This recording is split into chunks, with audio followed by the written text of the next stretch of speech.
The investment pyramid is the juiciest, sexy thing. And once you understand this, it just transforms your life in terms of how to structure your portfolio, what should you be investing in, because this is so key. One of the things that happens over and over and over when people are chatting to me about their money stuff, they say, Anne, should I invest in this? Should I invest in that? And I go, I haven't a clue, because I don't know what your overall pyramid looks like. I don't know what else you've got in your asset pot, what else is going on in your money world. And if we try and make money choices, investment decisions in isolation without understanding the whole ecosystem, it's never going to be healthy. And when we look at our asset drawer, those juicy things that create our freedom, remember, assets give us freedom because assets grow in value and earn income without us having to be involved. And they are the name of the game. That's what we're wanting, assets. So in that side, for you to determine where should you be focusing more, what asset class, what you should be investing in, your asset pyramid is your guiding light. It is the template. So let's unpack what it is. Now, the engineer in me, the civil engineer, the super geek, knows that a pyramid is your most stable structure in the world. This four or three-sided triangular structure is the most solid, stable structure there is. Almost indestructible, and you certainly can't push it over. A nice wide base with a small tip, and it gives this great solidity. So you want this in your assets. You want this great, solid, stable asset portfolio that you can rely on because it's your financial well-being it's supporting.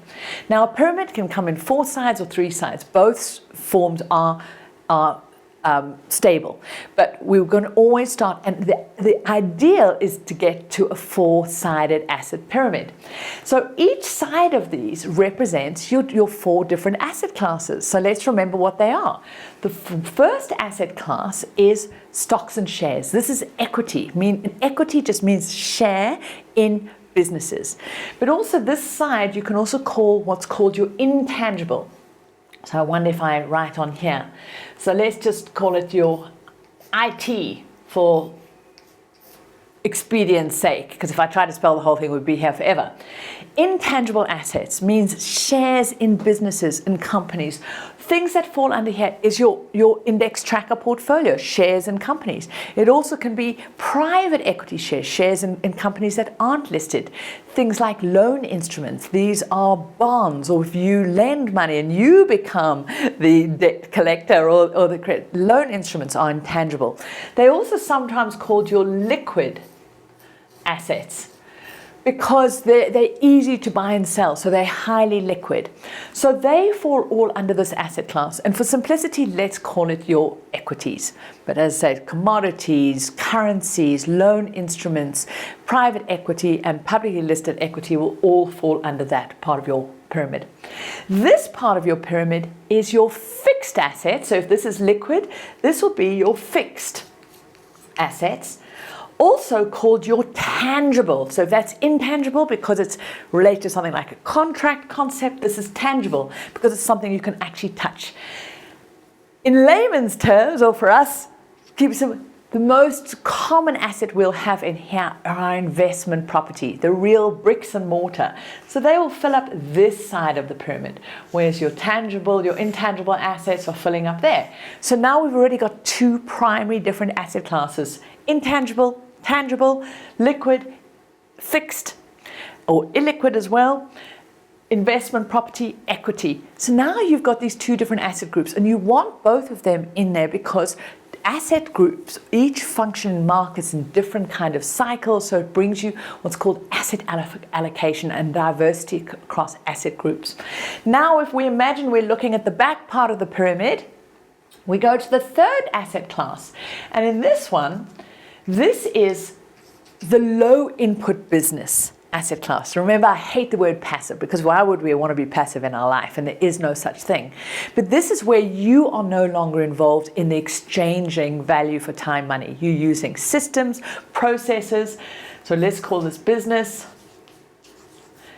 And it's other people's money, other people's time, systems to do the value exchange. So this could be your online business, your digital business, where maybe you sell knowledge through books or training, but you use automated systems to deliver the value. This could be royalty businesses, whether that's through photography or writing. You do something once, but it can get sold over and over and over. So you do it once, and then your systems and processes keep delivering the value. These are things like residual income from multi-level marketing kind of businesses, where you have a downline where you earn money off other people's systems. So this whole area, and this is businesses, whether it was a vending machine, whether it's a automated car wash, or where you've got business where you have people doing systemized work through procedures, which means you don't have to be involved in it, but you benefit from that. So that is the third asset class.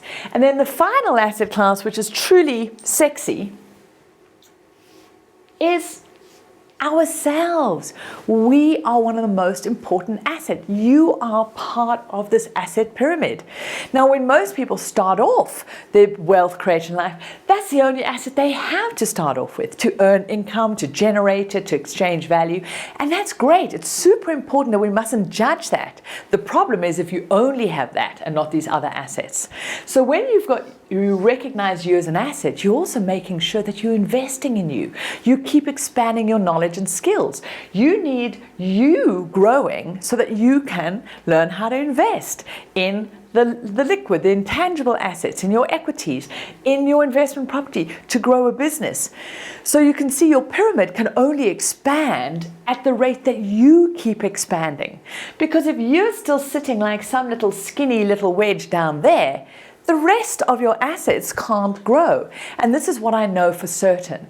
Your assets and your wealth can only grow in direct proportion to your ability to manage your money, to keep some of it, to grow it, to invest it. And so that is why you must ensure that you keep expanding your knowledge, your skills, your self-worth, your education, all the aspects of you as an asset, so that the other parts of your wealth pyramid can grow. Now, I said you could have a three-part pyramid. And generally for your financial well-being, you absolutely cannot just have you, because then you're never going to be free, because you're the only one that's going to be earning the income. If you only have one other asset class, say for example just equities in an index tracker portfolio, and you don't bring something in like property or commodities or some of the other asset classes, that two-sided pyramid doesn't stand up. It isn't a base. So you're always at any one time going to have at least two other asset classes and you to form a stable investment pyramid. So this really starts giving you a guideline of, am I going to go for all four asset classes, or am I going to design my wealth around three asset classes? If so, which are them? And am I currently, let's say if you're building a business, I see so many people who entrepreneurs creating their own business get caught into cycles, say, oh, but Anne, I'm reinvesting in my business, I'm growing my business. I'm going, well, that is super dangerous, because you are in your business, and so you've got huge entanglement there, but also you only invest in one dimension, so you're never going to have that stable pyramid. And it's super dangerous because you're not getting diversification on asset class, so you really are gambling. And as I said to somebody recently, it's not only having all your eggs in one basket. You literally only have one egg. And this dude said to me, oh, in one basket. And I said, no, you don't even have a basket. You're just wandering around with this egg, and that is super dangerous. So you want to have at least two asset classes and yourself growing and expanding. But as you can see, the pyramid's also designed with a nice broad fat ass base. It's all about the base, no treble. And this is what forms your nice big solid asset base. And so here is where you want your boring, consistent, reliable, juicy, safe investments. Down here on your liquid intangible assets, these are going to be your cash safety net, your loan instruments, your index trackers. Your regular automated investing just goes on regularly, and it forms the bulk of your wealth. In your investment property side, you could have real estate investment trusts, also through your online broker. What those are, they're ways that for you to own commercial industrial property without actually having to own the building, because you buy into a trust fund called a real estate investment trust, which you can buy in an index tracker form, in an exchange traded fund form. That can be in there. This could also be your portfolio of a spread of individual little buy-to-let rental units where you'd have a whole lot of individual ones rather than a big house. You want your nice, consistent, solid investments down there. In your business side, this would be your regular wax on, wax off automation where you spread the risk side. As you go up your pyramid, this axis of your portfolio is all about risk. Maybe better to use the word volatility. I don't like using the word risk because when we use the word risk, people think, oh my God, investing is scary. It's not. Never having assets working for you is what's scary. But the word risk is really what's called volatility, which is saying how much can the value, the perceived cost or price of an asset go up and down? What's that range? And the further up your pyramid will be your more volatile investments, meaning they could go right up in value, crazy returns, or they could drop in value to zero. And a lot of very speculative investments sit in this top little cap. And really, we should be putting that in red with a big little warning sign to have this top here. But this is where a lot of people will go, where they get caught into this belief that money is a problem to be solved, that they've got to find this one ka-ching event, this one thing that's going to rescue them, this one investment, this one invention, this one business that woohoo is going to give them all their money, this lottery kind of mentality that then their money problems are going to be solved. But as we already know, if you've been with me for a while, you know wealth is not a problem to be solved. It's something to integrate into your life. But right up here, this is where you have your crypto investing. This is where you have your currency trading. It's where you have your pot stocks. That's, the latest thing. Artificial intelligence. Woohoo! This is the new thing that's going to make us all our money. This is your very speculative property deal. The deal where you're going to get the land use change. It's suddenly going to take your useless land to, worth the millions and millions and be able to go off and live in the Bahamas, whatever it is you're wanting to do. It's that one speculative business deal that's suddenly going to make you super rich. I'm not saying you don't have those, but you don't even consider. You can't put the cap on top of your pyramid if you don't have a pyramid. But so many people want to focus on there, but they've got no base. And so then it's just pie in the sky, skyhooks, super, super dangerous. You've got to get in place your solid, wax on, wax off, Mr. Misaki, whatever his name is, from Karate Kid's regular investing base stuff in order for you to then go up to your more speculative stuff. So great, if you've got that in place and you need a bit of an adrenaline rush and you're thrilled and your life's a bit boring in other areas, fantastic! Get some thrills from here, but don't be getting your thrills from the base of your financial well-being. In fact, if anything's a little bit too exciting in your investing and in your financial wealth, that's a good sign that you might be going down the wrong road. Get your thrills from your bungee jumping, your motorbiking, whatever else, but not your money stuff. And up here, you never ever want to speculate with more than 10% of the value of your net worth in any one asset class.